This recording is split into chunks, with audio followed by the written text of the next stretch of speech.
off we go. Shannon, where are you originally from? I'm from Zimbabwe. Zimbabwe. Whereabouts in Zimbabwe? Harare. And how long were you in Harare for? I was only there till I was 3 years old. So 3 years. Yeah. So how many years here in England? A few. 21. Yeah. 21. Okay. So where's home? It's a difficult question. Typically, I would say Zimbabwe. However, England has been my home. That's why I know. So have you been back since 3 years of age? Have you been back to Zimbabwe? Yeah, I went back once in 2016. And what was your impression? Well, what you see on TV online isn't necessarily the reality of it. Although yes, there is poverty and like some bad side of it.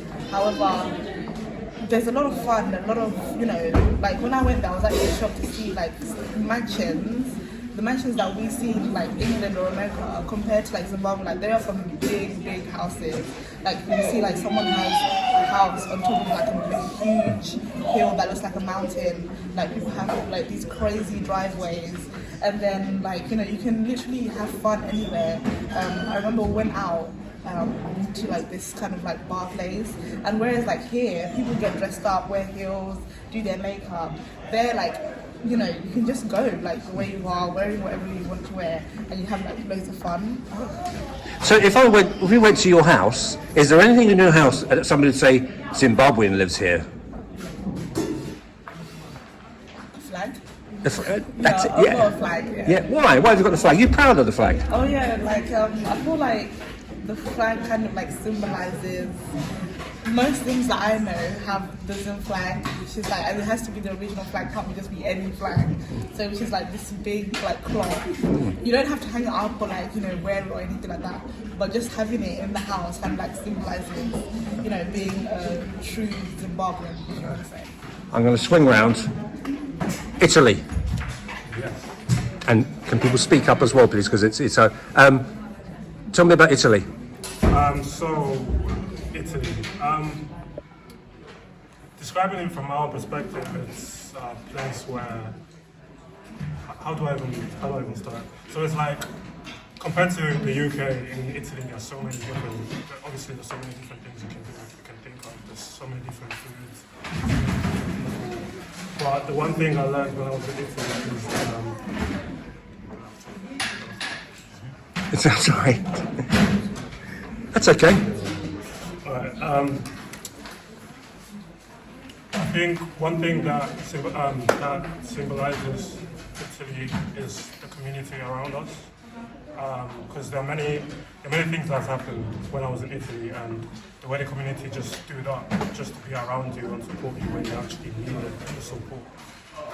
It actually showed me a lot about people and what they can be like.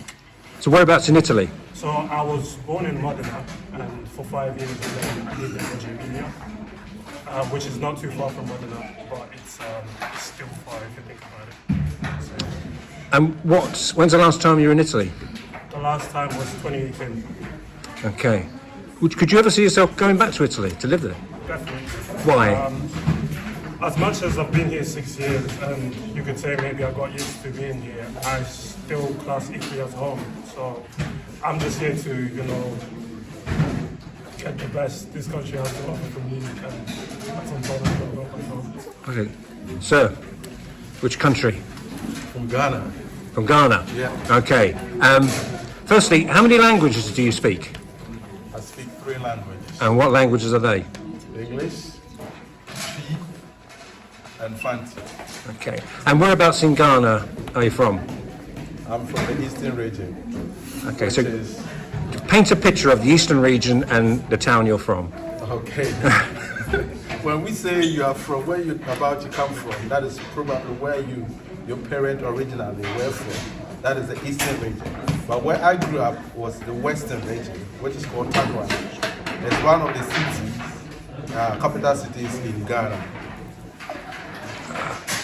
And tell me about school, like your schools. What were your schools like? Right. When you look at the school compared to the schools here, it's different. Even though we had the same system, going on. But the way we do our thing, the way the curriculum is, the way other things are done, it's a bit different with regards to when it comes to sporting and other extracurricular activities. Compared to here, it's not so, whereby students from other schools in different regions or maybe in the same region meet at a particular stadium. We do sports competition and thereby be able to know other people. But over here, that sort of thing is not seen. And then moreover, you could have students from the whole, maybe a whole region, different types of school in the region will also meet at a particular place and undergo what we call intercolleges competition, sports competition, where there's a lot of fun, where we have boarding schools, where we are being trained as to how to lay beds and how to live independently. All those things, when you compare them to this place, even though we've got private schools and boarding schools, but most of the schools back home are boarding schools and daily schools as well. So you have that experience of meeting other people and having fun when it comes to sporting activities. Right. Can I turn to you? Tell me where you're from. I'm also from Ghana. Okay. Whereabouts in Ghana? I'm also from the eastern region. Ah. Ghana, yeah. And how long did you live in Ghana for? Okay, I've been living in Ghana my entire life. Right. I just came here 2 years ago. Right. Yeah. Tell me about school then. Was school really important in Ghana? School is very important in Ghana. Like every child there wants to go to school.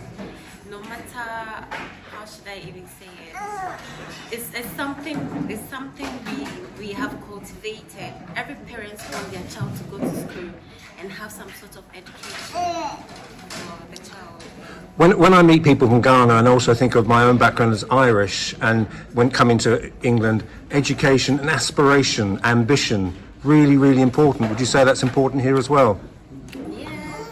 Yeah, I think so. Yeah, education is important here as well. Okay, where we go to next? Okay, where are you from? I was working in Italy, Okay, whereabouts in Italy? Parma, Italy. Okay, so tell me, how many years were you there for? I was there for about 2 or 3 years, and I moved here at age 3, so I've been here for So what's your relationship with Italy? Do you see us, what do you see yourself as Italian, or how do you describe yourself? I think I would describe myself as Italian by nationality, but I can't really speak the language, but I can understand it in conversations. I think my family, they have a good background in Italy. They lived there for most of their lives, and my older sisters can speak it well, and my mother and my father can speak it as well. So where's home for you? I think I'd classify here as my home, just because I've lived here for the majority of my life. So are you at school, or are you a student, are you working? Yeah, I'm currently studying in year 12, 6th form. Whereabouts? That's it. And how's it going? It's good. It's going very good. I've finished exams. You must have exams coming up. I've just finished them. You just finished, but you got year 13 coming up, haven't you? Yes. Ah, excellent, excellent. So I'm going to make this a St. Mark's Fest. Sir, Eric? Eric. Where are you from, Eric? Originally Ghana, Okay. and then moved here from a childhood, age of 10, and sort of lived here since 1991. So how would you describe your relationship with Ghana? Home, joyful and peaceful. That would be my sum up of Ghana. And we're here at the church. So how important was faith for you back in Ghana? I think originally when Sunday school was, you would in Ghana most, if you're a Christian, is natural you were born up, in the church or in Sunday school. But I came here so early that I didn't really have the full experience.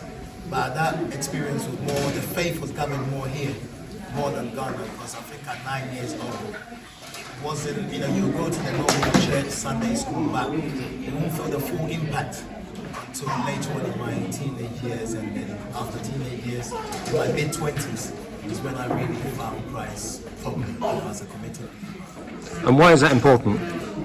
Well, First of all, every person needs to know where they're going when they finish off on this earth. And we as believers, we know that the earth that we are in is transitory, meaning that it will come to an end, or when we die, there's somewhere that we go, the spirit goes. And so it's important for everyone to believe in Christ, or to have Christ in their life, that when they die, they know where their spirit or where their soul is going.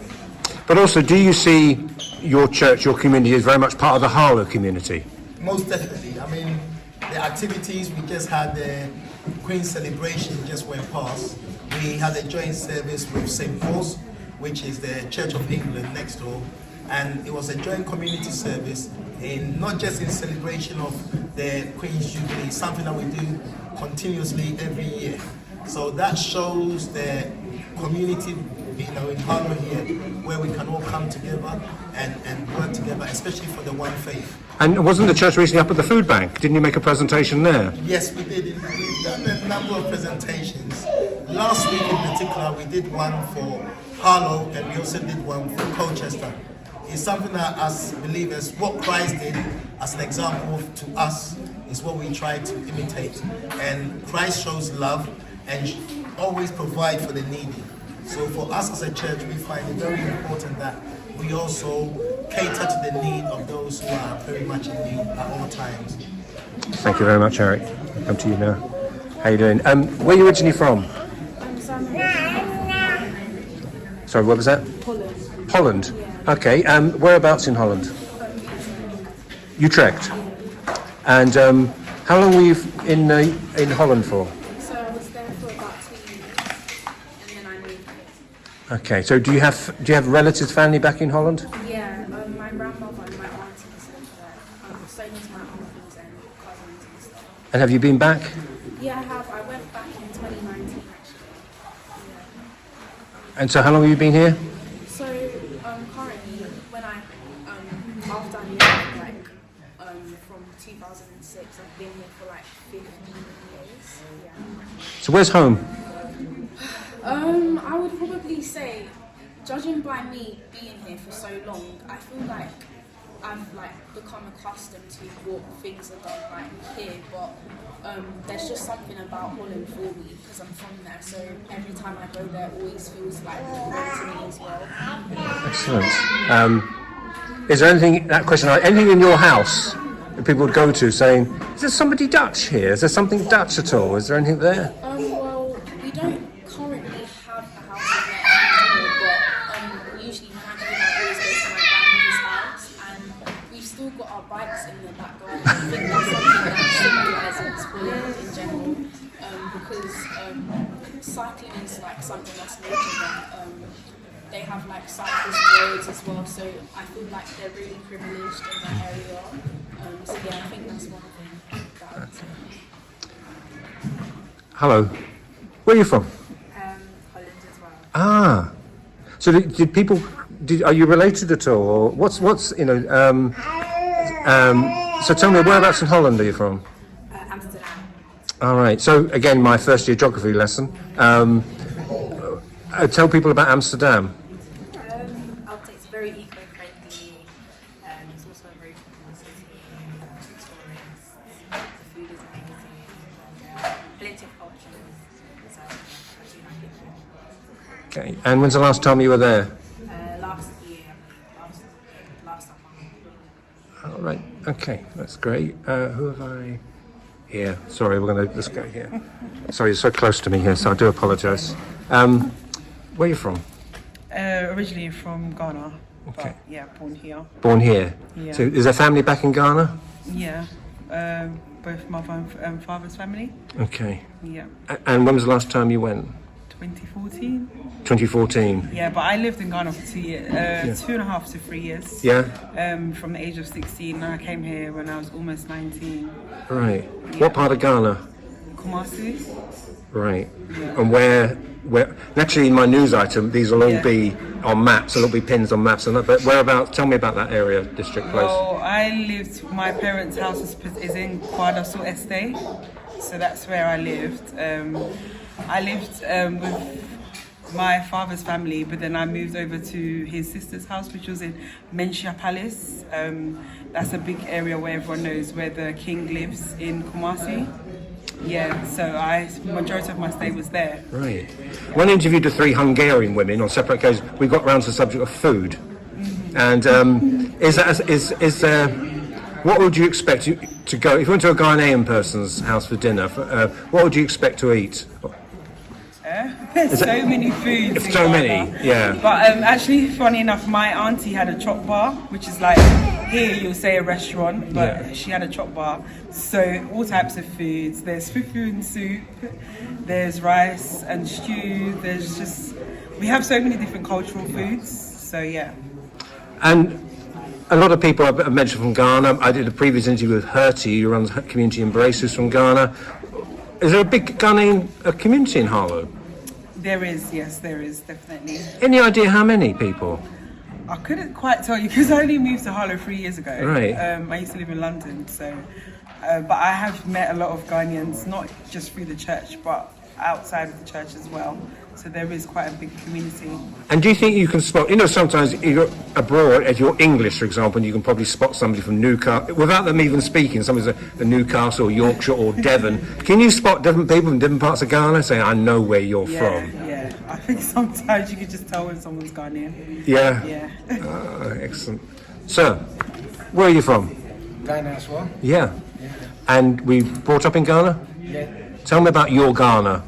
Oh, okay. I was born in Liberia. Liberia? But I believe my parents moved back to Ghana when I was very young. Yeah, and I've lived there. I lived in the capital, that is Accra. Yeah, mainly they speak Ghana.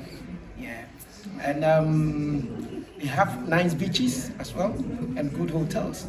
Yeah, and what else can I say? Recently, I've been there full of traffic. Any potholes? Yes. Oh, good. So you feel at home in Harlow.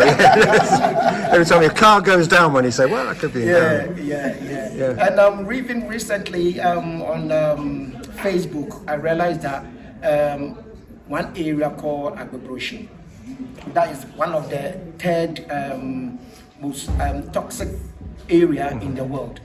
I was shocked because I thought Ghana is a small country and Accra is just a small part of Ghana. But how could Accra be a toxic area? Yeah, as third area in the whole world.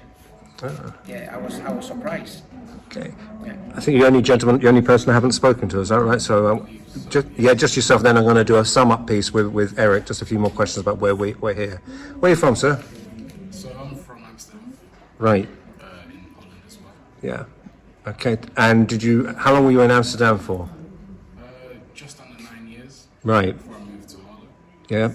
And tell me about your Amsterdam. Lovely place, very green. Flowers, foods, culture, diversity. Pretty much sums up sports. Yeah. Did you play any sports?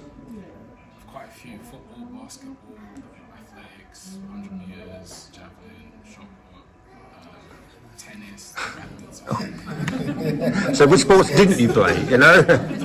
I should have said, what sports didn't you play? Yeah, I think that would have been a better question. Do you miss it? Do you miss Holland? Yes and no, because I'm always there anyway. So I do frequent 2-3 times a year, 4 times a year sometimes. So. Yeah. And what about home? Where do you call home now? That's a tough question for me, because as much as I enjoy being in Holland, I also enjoy being here, I also enjoy being in Ghana.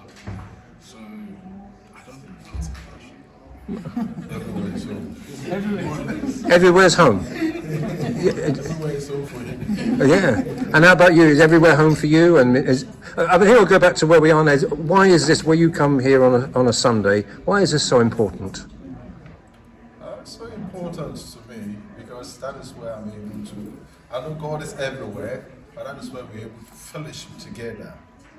As children of God, we all come together and we fellowship. So it's very important. As the scripture says, fellowship is really, really an important aspect of Christian life. So coming together to fellowship is very, very, very important to me. And Eric, you've got a big response. Your job here, your role here, standing in front of here to people. You know, I went to the wrong part, by the way, Eric. But hey, you've got a very important role in this community, haven't you? Well, yes, we do. The aim of what we do is that we introduce people to Christ, as I mentioned earlier, and it takes His grace, which is the grace of God, for us to be able to do the work that we do. So personally, the responsibility, I sort of put it back onto God's hand, and He sort of directs us onto how the church moves and what we do within the community. The ultimate focus is that we rely on Him rather than ourselves. And so I tend to more look to Him and not to see so much important within me, as so to speak. Because when you find God, He directs your path.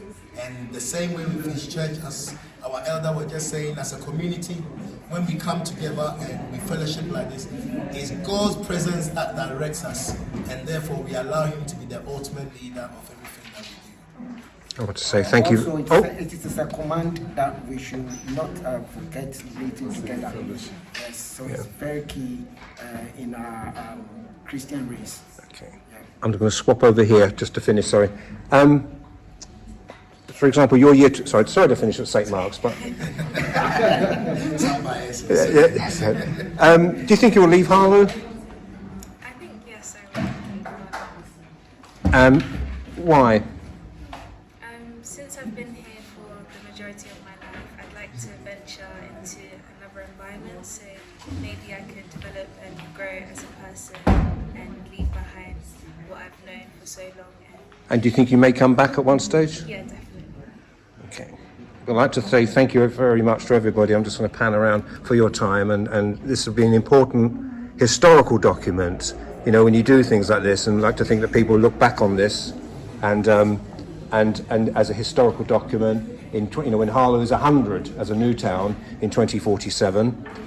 Some of us may be here, some of us may not, but we will see. But again, thank you very much for your time.